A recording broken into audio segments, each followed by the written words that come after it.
It's similar, like to Louisiana for sure, but it's definitely hotter than I thought.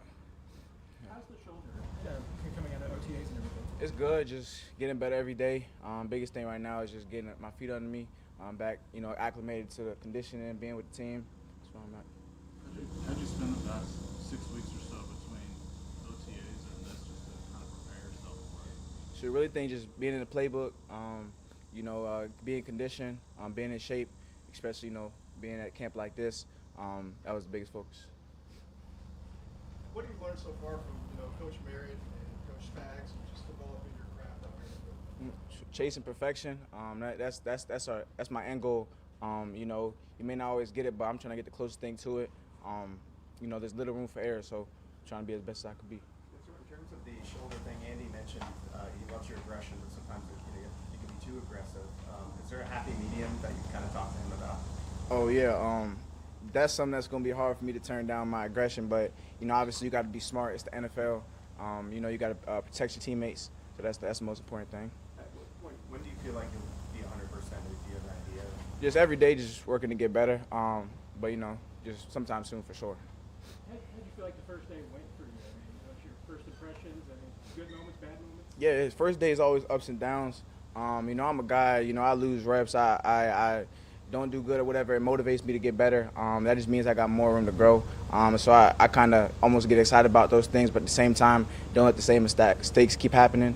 So that's kind of where I'm at today. What are you looking to accomplish over the next 3 days to maybe make you ready for that Wednesday when everyone does get here?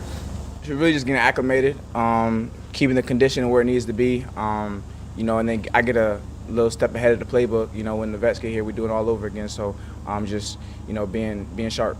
Hey, Coach Spags said one thing that impressed you about him, or impressed him about you, was that you decided to come back to LSU and challenge yourself. Can you just go over that decision to come back to college, go somewhere else? For sure. I'm a guy. I think I run to the competition. I kind of, I felt like I had more on the table, more on the plate. So I just wanted to finish that off. And even coming here, I'm excited to go against the best every day in practice. That makes me better. So like I said, game days is easy. So I know you said you heard from I think Connor Matthews' podcast about how difficult Andrew's training camps are. I know it's just day one, but what are your thoughts after day one? Shoot, one play at a time. That's the biggest thing with me. Just try to lock back in. Forget the next play. Whatever is good or bad, and then reset for the next play. Get your mind right. Any techniques you want to sort of polish between now and obviously the end of camp? Yeah, that's hard for me. I say everything. I feel like there's room for improvement everywhere. The NFL is a different game, so just never knowing I know it all. Just a lot of room for improvement. What has Coach Spags shared with you before this training camp? Sure.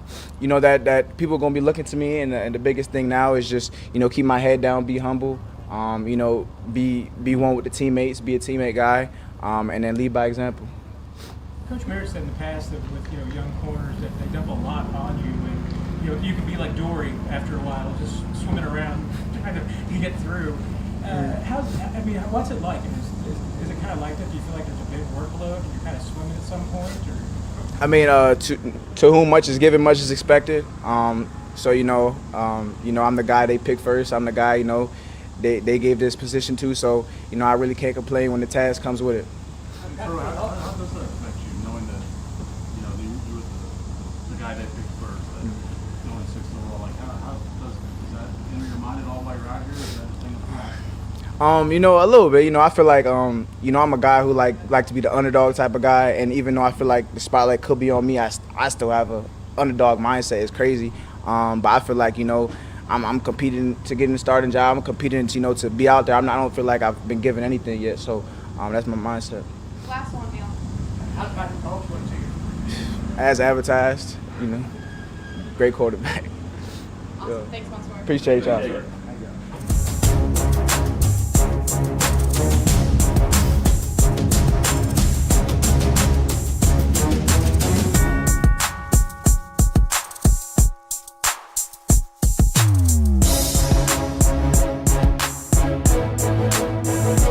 Peter?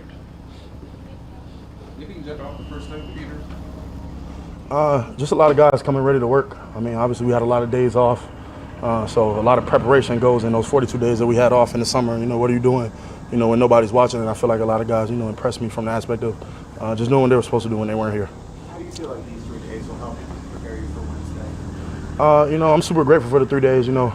I told somebody earlier that the veterans, they have a standard for what they want to see from us young guys. And, just coming in and being able to have some days to prepare myself to be able to mesh well with the veterans, that means a lot to me. Everybody don't get a chance to do that. Obviously, the summer with the linemen don't have pads, and it's going to be a bit out here. Is that the day that you really look forward to? Oh, you talking about having pads on? Yeah. Of course, yeah. I love to hit people. That's why I play the game.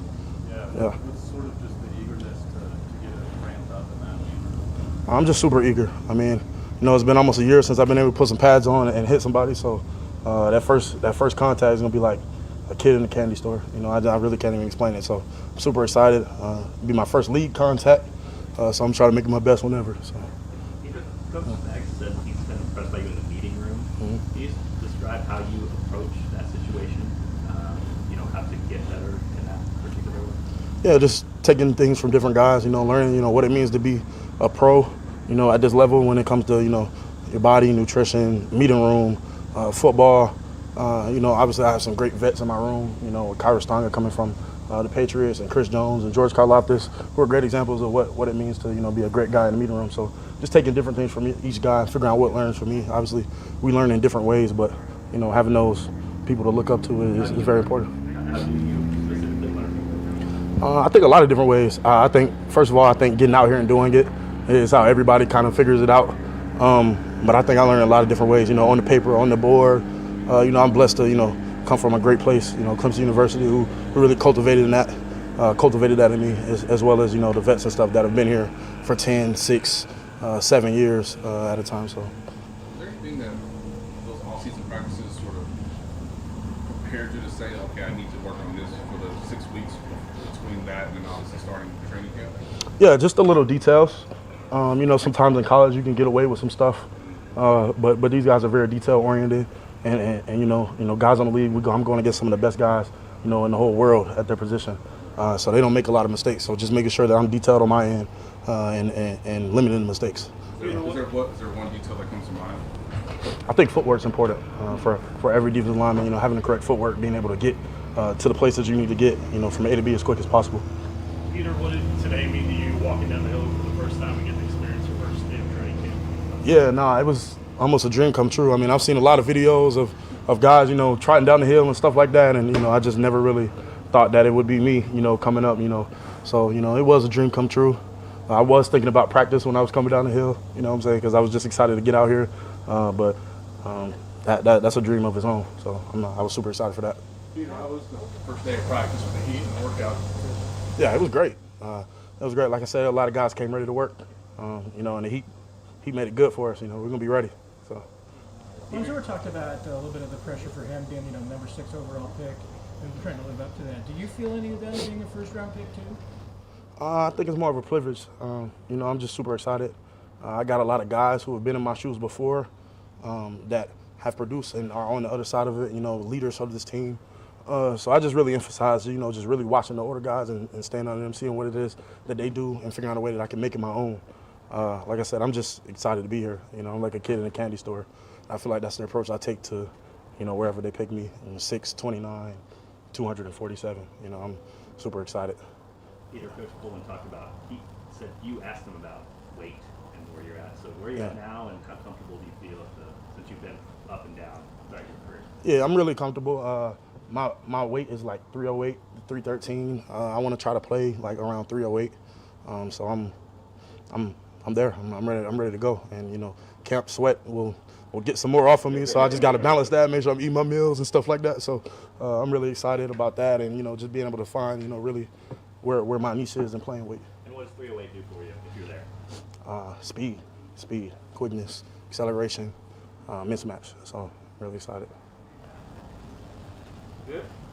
Thank you guys. Thank y'all. Thank you. I'll be blessed.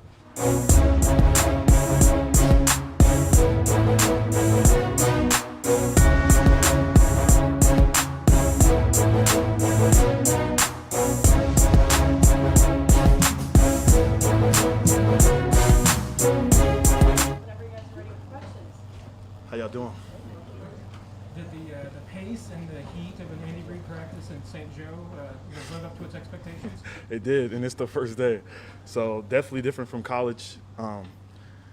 Similar heat, the dry heat, because I'm from South Florida. But, yeah, I remember Coach Reid talking about we don't have to condition because the practice is that hard. So it makes sense why I'm looking like this at the end of practice. Yeah. Hey, Armis, when it comes to getting yourself prepared for the NFL level, you spend a lot of time being prepared for the combine and getting to learn play. What do you do in this little small time between the OTAs and now that made you really get acclimated to the professional level and honing your craft there? I think it's what you said, the knowing the plays, like knowing the playbook. That helps you play fast. So if you know what to do, you can do it at a high speed. Like there's no hesitation. You can see the hesitation sometimes, and when I don't know what to do. So that's the difference between a sack, a tackle for loss, a goal line stand. So I think that's from OTAs to now is just really getting the playbook down. So you're trying to improve in all facets. I know, but if there's one that kind of sticks out, one area of game that you really want to improve, what would that be? One to improve is really the power. I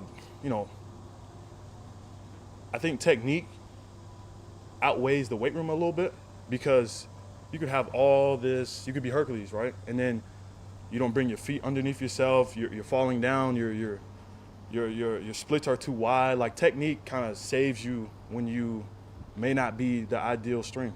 So I think that's like the difference between like a 6-inch step and a 10-inch step, like those things like that. I mean, based on what you were asked to do last year at Oklahoma, and you see the playbook here, what are the differences in terms of maybe what's being asked of you this early on in terms of trying to grasp everything? I think it's similar. I think Coach V and Coach Spags is the same person. Like, it's actually crazy. I was just talking to Coach V about that. Like, they're aggressive. They have similar, calls. So I think the terminology for here is the difference. So I just, some things that Coach V say that they say mean something different. So you just got to rep it. So that's one of the biggest things. Hey, circling back to the question about your techniques and whatnot, are there NFL players you have studied, like maybe in college or coming into the league, that are kind of models for what you can draw on? And who are some of those guys you studied? Nick Benito. Yeah, that's going to be my number one answer for a long time. Nick Benito is the one. He's one of the reasons why I went to OU. Guys that fit my stature, Von Miller, Micah Parsons, Dallas Turner, all those, Dwight Freeney. So looking at those guys and seeing what they do, what works for them, but then also knowing I'm my own person and everything might not work for me. So I, make it my own game.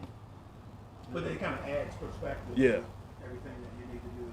Absolutely, because college is different from the NFL. So, they like to do a lot of RPO in college. So just the alignment, what they have, what they key, how they play fast. So you could tell like when the helmet is looking at something. So what are they looking at? So just little things to help you. In college you probably had a key, your eyes somewhere else. Just given the fact that you mentioned Coach V is so similar to Coach Spags, how much do you feel like that can help propel you, and make you, a starting caliber player right away? Yeah, I think the muscle memory, since I did it for 4 years, all you have to do is like kind of learn that terminology, and then it's like your body kind of naturally does it sometimes. Sometimes they ask me to do things that they haven't like progressed in their teaching to tell me, but I already did it because it felt natural for doing it for 4 years. So stuff like that. Hey, Armis, we just talked to Peter. What's something you've learned about him since meeting him? Who, Peter? Yeah, Peter Woods. I didn't know he was a singer. Like we be driving, he be vocalizing the songs. Like, hold on, and I started turning on the music, though they hear him. So I didn't know he sang. I think did he say he grew up in the church choir? I think so. Yeah. So I didn't know that. Yeah. Armis, and you walking down the hill for the first time today and experienced practice. What was that moment like for you? Yeah. I thought that hill was pretty long and steep. That's the first thing I said, because I was trying to look. I seen the turf field right here, so I'm like, okay, we going here. But then I started looking at videos and I see the Chiefs background. I'm like, where's the field at? And then you walk all the way down here, and I'm like, okay, the first thing that come to mind was I gotta get out of the locker room faster now. So I gotta get like 10 minutes early now. It's a 5-minute walk. All right, there's been a lot of speculation about the fact that you're not necessarily the typical guy that Spags and Joe Cullen have had on the end. Yeah. How do you feel like that you do fit in there? Now that you've got to pick up the defense a little bit, how do you see like your role is? Yeah, I think what Coach V has done and instilled in me, with Coach Spags being similar, and then what Coach Spags said, I don't know if I quoted him verbatim, but he was like, I don't think I have like a typical guy. I have like I like football players. So I think that's what it is, good football players and, just getting the job done. What does today mean? What's it mean to be on an NFL team, a winning NFL team, playing for great coaches? Yeah, it means everything because usually winning coaches, they have good habits, traditions, so they'll teach you a lot. So I know they taught me a lot in these OTAs and everything, so I think that's good. And then, it's a dream come true. So I always wanted to be an NFL player when I was a kid. So to be in this program, I would have never thought, I would have never knew Kansas City, Missouri area code would have called my phone on draft day. Why do you say that? 'Cause they didn't really talk as much. You know how the 30 visits go, and so I talked to them. I had a formal meeting with them, and that was the first meeting of the combine. And after that, I didn't talk. So I guess they're low key and they like to be quiet. Yeah. All right. Thank you, guys. Thanks, Omar. Thank you. Appreciate it. Thanks. Good luck.